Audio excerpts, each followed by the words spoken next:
Hi, thank you so much for taking the time to have a look at our products. Because, well, since around 7 years, when we came to the country, I saw so many railroad spikes littering the tracks. And so immediately I got the idea, what if, how about? And in this case, how about bringing back the discarded to be man's oldest companion, the knife. So this is valuable, I mean this is real steel. This steel has been engineered, in this case of our railroad spikes, to withstand the forces of a train in turns and intersections. They took the best spikes, the high carbon ones, and so every of those knives that you see here, made from a railroad spike, carries the H and a C on as a stamp on their butts to show that they are really the best spikes that I have. And the main thing about those knives, in any case, is they are one piece of steel knives. I take one spike, or in this case a horseshoe, which by the way has been engineered that a horse can trample on asphalt over it and it still stays together. I take horseshoes, and when I take a horseshoe, I actually cut it off here with a cold cut, they call it. And out of this is the handle, and of this tiny section I can bang out the steel to become such a blade. So we have, as to see here, all those shapes, varying, different. This happens when you actually take a spike and forge them by hand. You can see here a picture of our forge. My son sometimes helps me there in the back when he has time. He's a college boy in NC State. But you see here is no power hammer and no press or any other fancy tools. This is all elbow grease.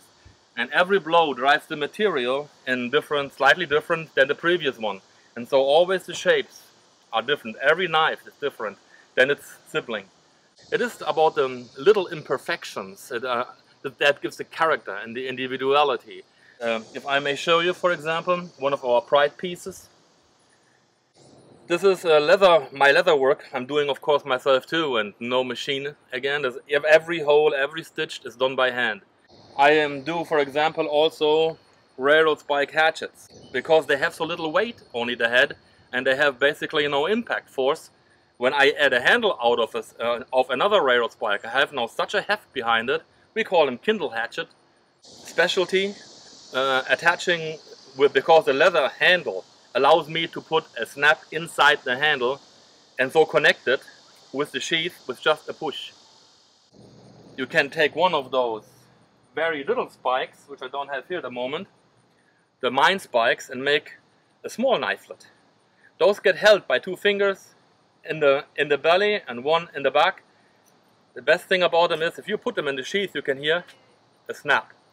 And now they are locked. Most interesting, I think, horseshoe cutting off skeletonized handle into a tanto style with this kind of sheath. It locks again. This is all oyster sugars. One railroad spike. Not one oyster ever left the table victorious when this was the adversary. This is a lawnmower blade, and this is connected to a railroad spike.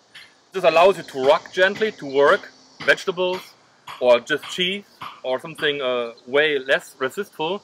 But this is also for the outdoors cook for barbecue, and it comes in a display so it can stand somewhere looking pretty. Again, starting conversations. Or here we have our railroad spike knives with a specialized sheath. The sheath has been made only for that blade. And although the blade and the whole knife is already very beautiful, and this is a green ostrich leg, by the way, it is also allowing the carrier to take it horizontal. So you can have it a traditional way or carry it horizontal. Feel free to contact us anytime if you have a certain shape of blade in your mind. Let's talk about it. We have our own homepage, of course. We have, of course, our appearance on Etsy as well, and Facebook, Instagram. Thank you very much.